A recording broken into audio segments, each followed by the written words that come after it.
Hey everyone, welcome to the Future Tech Podcast. I'm your pilot, Nolan Michaels. What do we have to go over today? I think the first and maybe the most important thing is to talk about Apple's new VR headset. Or is it an augmented reality headset? It's called the Vision Pro. And what's the deal with this technology? Let me let me break it down like this. I can't believe this thing exists. What is the point?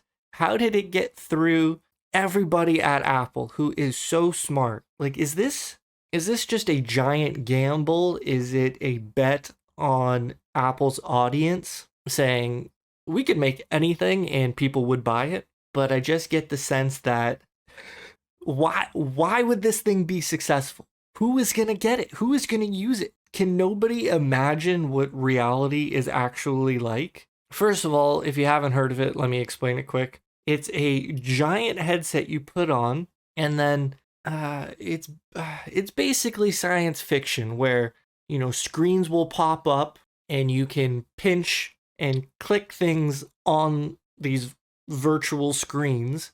And because the eye tracking software is so good inside of the goggles, it will like allow you to work on 8 screens at once or something like that. But they also brought up how you could just like sit back and watch a movie and it would feel like you're in a theater. Or they said that you could, sit front row at an NBA game and you could like look to the left and look to the right. And that's all great and promising, but I've heard those promises since like 2014. Okay. I do have quite a few things to say about headsets. So where do I begin? I'm not going to talk about the price yet. That doesn't matter. I think the biggest takeaway for me is that virtual reality headsets are already pretty amazing. And how many people do you know that use them? You can experience absolutely amazing things already, and nobody uses them. Why would people all of a sudden start using the Apple one? I do not see this being successful. It's just not practical in the real world. Like if you showed up to your work at an office and someone had this bulky headset on, you'd be like, what the fuck are you wearing, man? Like, what are you doing? And then when you go to talk to someone while you have the headset on, it like creates a 3D render of your eyes so that it looks like you're seeing through the lens or the front of the headset, but it's not actually your eyes, it's just an interpretation of them. So can you not picture people being tired at work and maybe you need someone's help across the room? You're like, hey Jim, what are we doing for that thing? And then he looks at you with this giant headset on, and then these animated eyes show up and he's talking to you, and you're like, dude, what do you take off the headset? What are you doing? And I do understand the positives of it, that you could have basically as many screens as you want. It'd be interactable. You can like look at your computer and then look up and have what's on your computer be on these screens. But let's just talk about that. Why would you ever use this? The headset is heavy. It's got like 2 hours of battery life, or you could plug it in and it just runs forever. But have you ever worn a headset for a long time? I think a virtual reality headset you could wear for like 25 minutes max before you need to take it off. And before you start sweating, because it doesn't suffocate you, but you are wearing something heavy. Like, what if it was a hot day at the office? Are you going to put on a headset? What if you had a slight headache? Are you ever going to put on a headset? And fine, I guess I can't ignore it any longer. Let's talk about the price. $3,500. You need $100 35 times and then extra tax to pay for this headset. Nobody is ever going to use this thing. That's just one headset. Imagine inviting people over to your house to check out your new headset. What if they saw you sweating in it? Why would anyone else want to try it? Like, it is the opposite of warming and welcoming. Like, oh yeah, Darren's in his other room watching a movie on his headset. You can't even watch the movie with someone. Like, it is so strange. So maybe it's just for people who live alone. But even then, like, I'm sorry, let me get to my main point. If you have enough money to afford a $3,500 headset because it has 4 different workspaces and you can do all this work so freely and you can get so much done with the extra imaginary space, I'm pretty sure you could just buy 3 or 4 real monitors and have them at your desk. There's no way it's more efficient than being in reality with physical screens in your physical keyboard and your mouse. Like, there's no way you could get quicker at using the headset than you could manipulating real life. And I say that because you can get so quick at working in reality that why would you ever go through the paces to get used to wearing a headset? What if you couldn't wear the headset? What if the wire broke?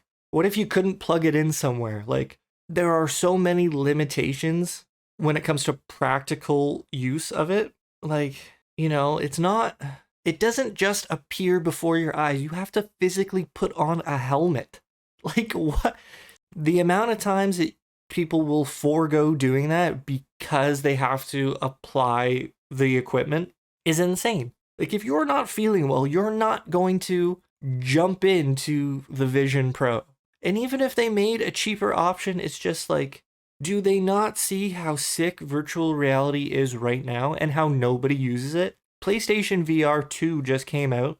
It's got like haptic controllers, you can do all this crazy stuff, and nobody talks about it. Maybe they do, and maybe I just don't know the people who are talking about it. But I'd like to consider myself kind of, what do they say, keeping your finger on the pulse of different communities. So I feel like I know what people in video games talk about, and I don't see conversations about, oh, you gotta try this in virtual reality. And I am a huge VR fan. I think the headsets are the sickest things ever. But I've realized that nobody else cares. Nobody, like, honestly, nobody gives a shit. Why would Apple think that they can do something that, and maybe they don't even think that, maybe they don't care. Maybe it is just a proof of concept, a flex, letting whoever wants to buy it, buy it. But I'm like honestly guaranteeing you that anyone who buys it is not even going to use it. Like, and mainly for the point that anyone who buys it will already have a bunch of things that can do what they need already, whether it's extra screens or, portable computing like a laptop. Why would you ever strap a heavy load to your...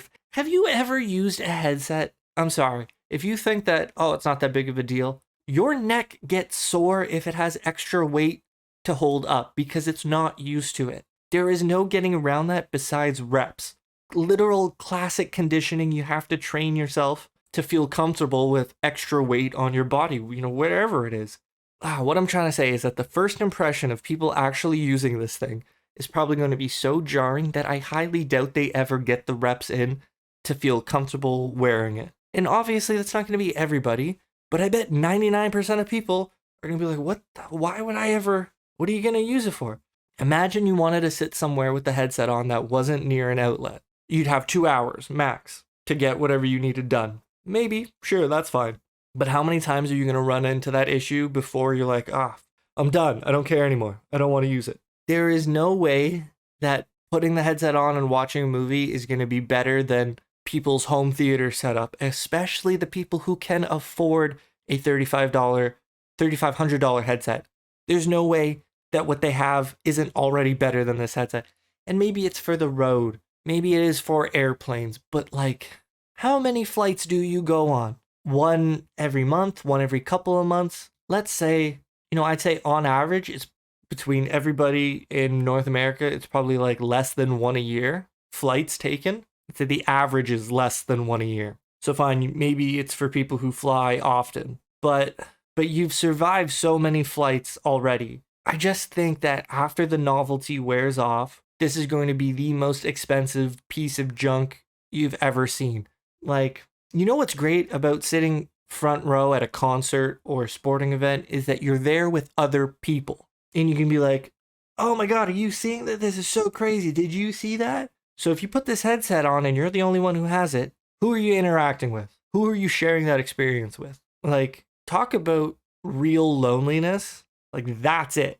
Being on the verge of magic, or, just call it magic, but nobody ever tells you that magic is looking through a pane of glass. You can't you're not actually there. You're there, but if you stick your nose up close enough, you're going to hit glass. Like, and that little bit of limitation, the smallest limitation, I think is the essence of loneliness. That no matter how close you get to the real thing, you're not going to be there. It's not the real thing. And, maybe in 10 years, you get a little bit closer and like, why would anyone use the Apple Vision Pro? And like, I just have no hope for this product. I can't believe it exists. I think it's so strange. I do think that augmented reality is the future, where cameras and holographic projections will be able to recognize your eyes, know where they are, and then project images in a way that makes it look like it's in front of you. Augmented reality, super powerful stuff. Or even, do you remember those like virtual keyboards that were around for a bit, where it just like shines a laser onto a table or onto a flat surface, and then the laser can see what keys you're typing? That expanded on, I think, is super powerful. But the idea of having to wear something in order for that to work, that thing is just going to collect dust. Like, people live in the real world. And I don't care how much emotional music you put in the trailer, in the commercial. I don't care what you tell people to feel. I don't care what you make or how you present your product and what you want people to feel. It's the real world. Do you hear how quiet it is in here right now? Like, can you not imagine sitting next to someone in a headset and just looking at them being like, what are you doing, man? Like, what? Man, people get frustrated with people who daydream. If you're around other people and you're not paying attention, that's already kind of, it's not frustrating, but it's a little, what's the word? It's not pleasant to be around someone who isn't present. Now imagine them with a goofy headset on their head. And, maybe in 3 years, if they keep moving the product line, it gets smaller. But, dude, we just had Google Glass, a super cool, magical product with augmented reality built in, and nobody really cared. Everyone was like, what are you wearing? Like, why do you have that on your head? I think reality is so strong that any attempts at this point to circumvent it with equipment it's just proven it's not going to work.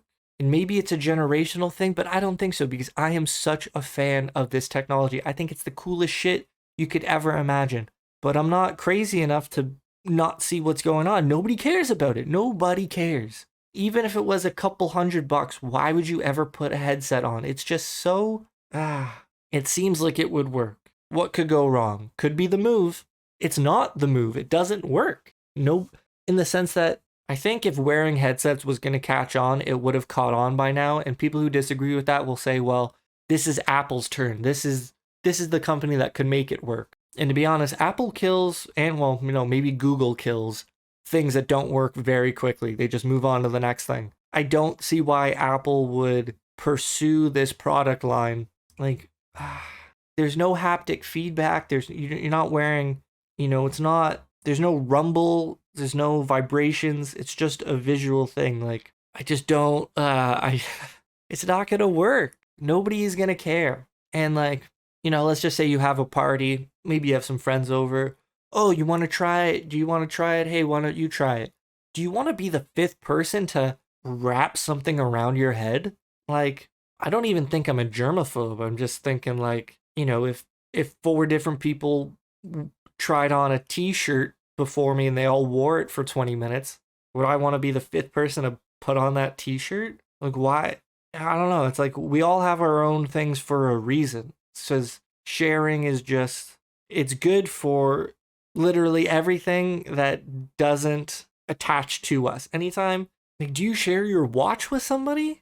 Why would you share a headset with somebody? But then if you're not sharing the headset, what is the point of just isolating yourself? And maybe I'm not thinking of some application. Maybe it's just FaceTime, but you're like, wait 1 second, call me back. Let me put on the goggles. Who's gonna do that? It honestly seems like a joke. It feels like an April Fool's thing because the technology is so magical, yet it doesn't exist. The application of it is just so far removed from reality. Like, even better example. Let's say something comes up, you're at work, and someone needs something. Oh, let me just do that for you quickly. The amount of time it takes to open up a website on your computer or check a file, super quick. Anyone can do it really quickly. You're never gonna put the headset on in an emergency, like, oh, what's the number for last year's project? Are you really gonna put the headset on and navigate?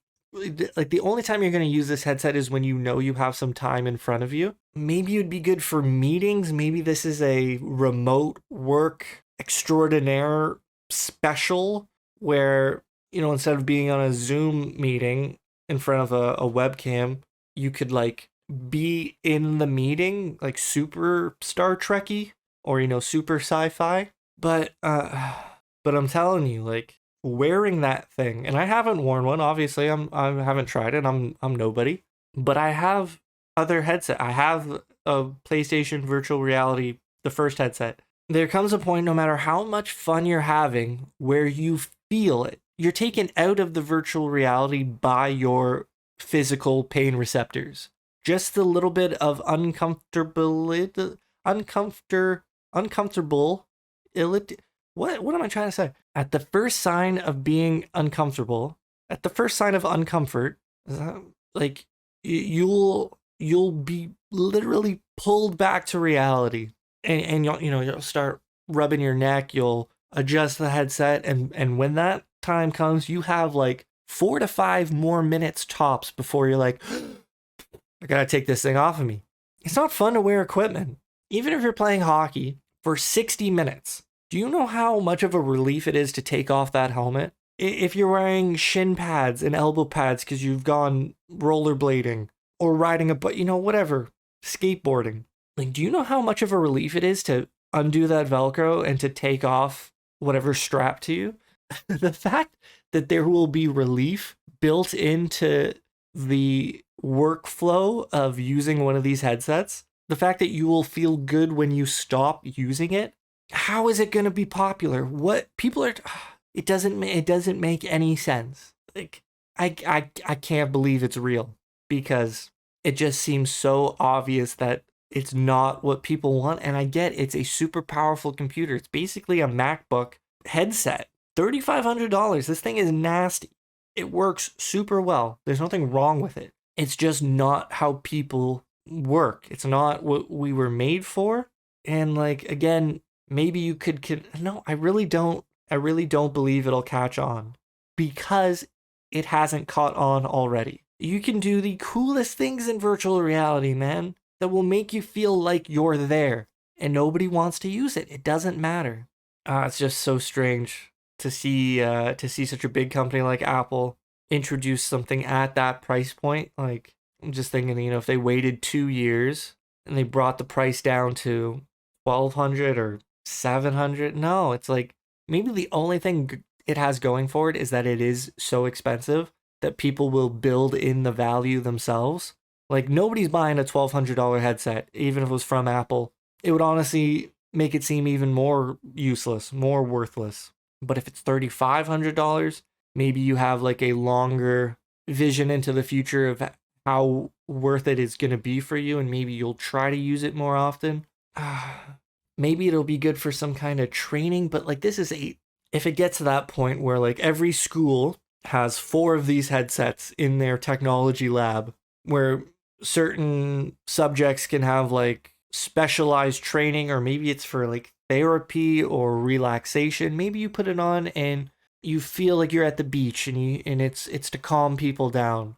Like, that is super niche, but maybe that's the future of it, where it's going to be so good at really, really specific things where you're like, oh, okay, I'm going to put on the headset for this. But like, how much desk space do you have? Where are you going to put this headset while you're not using it? Are you going to put it away in a drawer?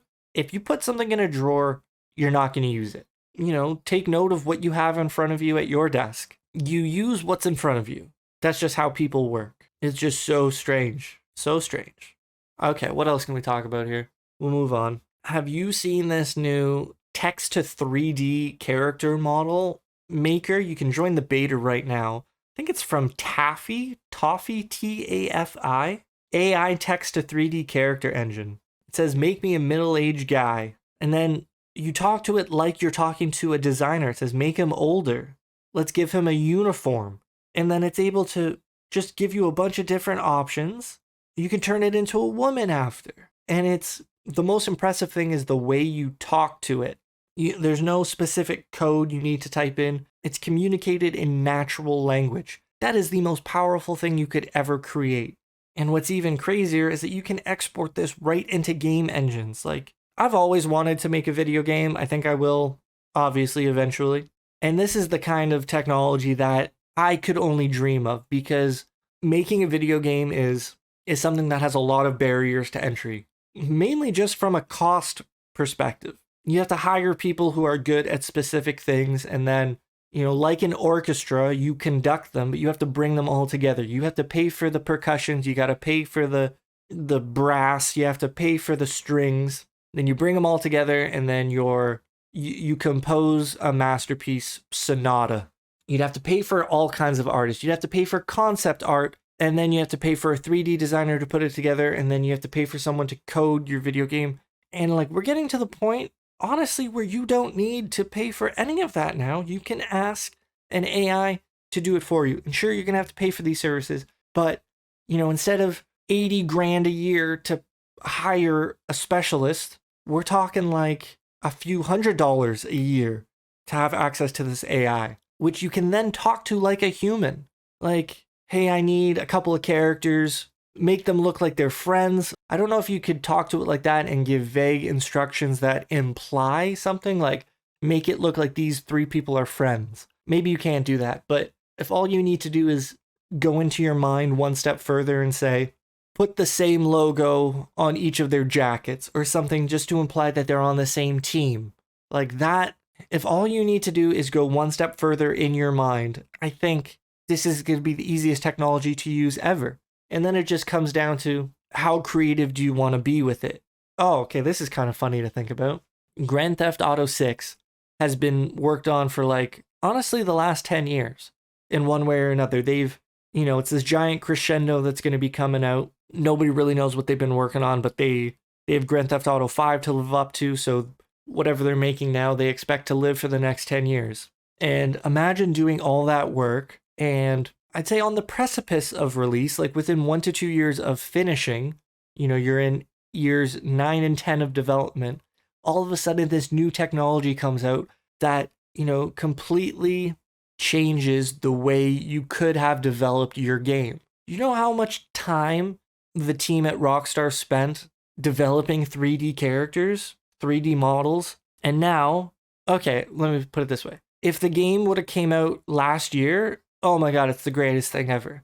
And everything was worth it. But now, if it comes out in 1 or 2 years, it might not even look that impressive because of the recent advancements in AI that people are going to maybe expect more.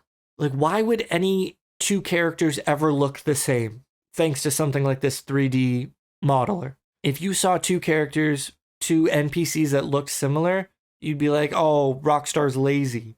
Like, this technology is so disruptive. Imagine you were the head coach, the team lead at Rockstar. You've worked on this game hundreds of millions of dollars, and now all of a sudden, what took 2 years to do would honestly take like a week. Just pump out a bunch of different models, 3D characters. It's super inspiring from my point of view, knowing that I will be able to create what I want to create. Like, this stuff will help me so much. But it must be so frustrating for people who have been working traditionally for the last 10 years. And you're almost like, well, what? Like, was it worth it? It would be hard to wrap your head around all the sacrifices you made. Maybe you worked late every week for a couple of months just to get the character models right, or the script. And then something like GPT comes around and you're like, why did... It would be hard to not have regret.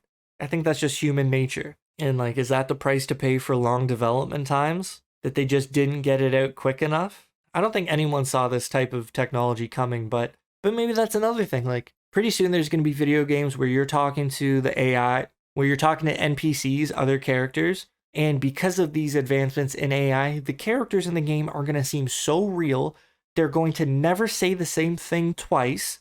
They're going to be fully voice acted because it's all AI. But because Grand Theft Auto 6 has been developed for so long, a human wrote the scripts. They got voice actors. Like, there are so many limitations built into being human that even a game that's worked on for 10 years is all of a sudden going to seem a little lackluster because it just can't do certain things that new technology can do and that will be expected. Like, I don't think it's crazy to say this. I really don't.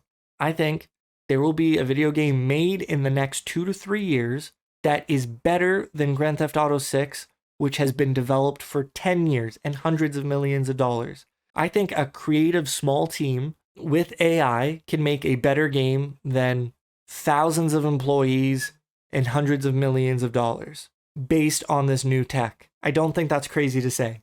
And to be honest, if you just look a little farther, instead of make me a human man wearing blue silky robes looking like a futuristic king, I think you'll be able to say make me a castle with 12 interior chambers and one master bedroom with underground paths leading to different small villages that encircle the main castle. Like, if you explain that to a designer, that might take him like 2 months to work on. I think you'll be able to explain that to an AI and have it made in front of your eyes. And let me just quickly touch on the craziest thing about AI right now, and I think the biggest deal ever, is that you can talk to it like a human. You don't need to say the magic words for it to understand you, especially with GPT-4. You can just imply things, and it will know what you're talking about. You can spell things wrong, and it will know what you're talking about. You can correct it, and it will know what you corrected and what you actually wanted. It's literally the best assistant ever. Instant work. Within milliseconds, you have what you asked for. And oh my God, is it amazing? I asked it for some advice the other day. It gave me really good advice from both sides instantly. And it let me make a decision based on the pros and cons of what I asked it for. I really don't think people need to worry about AI taking over.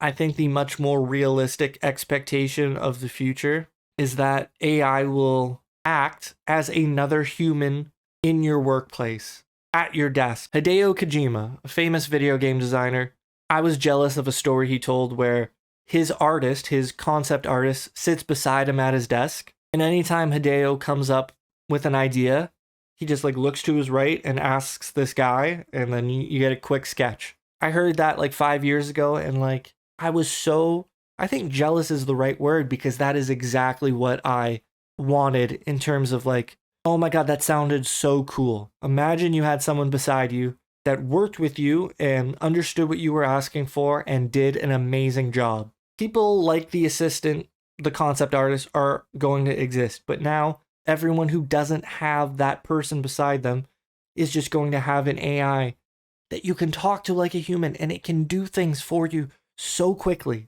I really don't think AI is going to replace any particular person. It's just going to act as a person in a bunch of different areas. Instead of bugging your boss for help, or instead of bugging the intern for help, you'll just bug the AI. You'll just ask them every question you would ask someone else. It's the perfect helper.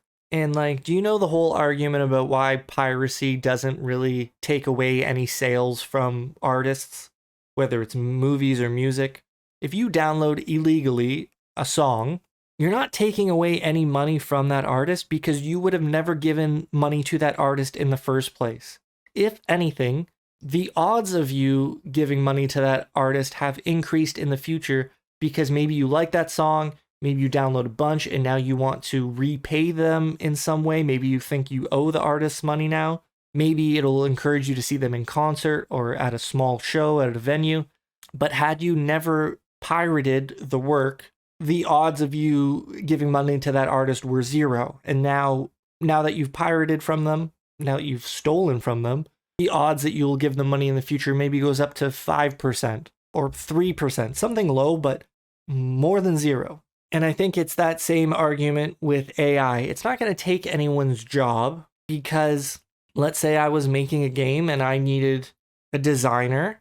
I could have never afforded a designer. There was no job to be taken. There was no job that existed. It's not like I had $30,000 laying around and instead of giving that to a person, I'm going to give it to an AI. No, I have zero money, $0. So like, the AI isn't taking anyone's job. It's just going to increase the chance that I'm able to work on a new job. Is that a good way of explaining it? I don't really know. But do you know what I'm trying to say? Like, if you had a regular office job, the odds of you having an assistant are pretty low. So the AI is not taking anyone's job. You could never afford an assistant. Why would they give you an assistant? Just do the work yourself. But the AI can act like an assistant. It didn't take a job. It didn't create a job. It's just acting as a job. Like, it's just pretending to have a job. I don't really know how to find the words to explain that, but I think it's the same piracy argument that if you downloaded a movie, you were never going to buy that movie. If anything, it only increases the likelihood that you see that director's new movie in theaters when the next one comes out. You didn't take money from them. You just increase the likelihood that you might give them money in the future. And I know that'd be hard to hear. If I wrote a book or something and people were downloading it instead of paying for it, I think that would suck. But at the same time, those people never would have paid for it anyways. So you didn't lose any money. You just got more exposure. And I know that's hard for people to understand. I think that is one of the harder concepts to understand, but I think it's true. Kind of like a free sample at a store, a food store. You were never going to buy this new snack anyways, but if someone wants to give it to you, the chances of there's a chance that you like it and then maybe you buy it in the future, but you were never going to just buy it anyways. It's creating new opportunities that didn't exist before. I don't know if that's a really good way of explaining it, but I think I've talked enough about this. It's just a quick episode. Thanks for tuning in. Let me know if there's any topics you think I should cover in a future episode. I do hope you're doing well. Take care, and I'll see you next time. Peace.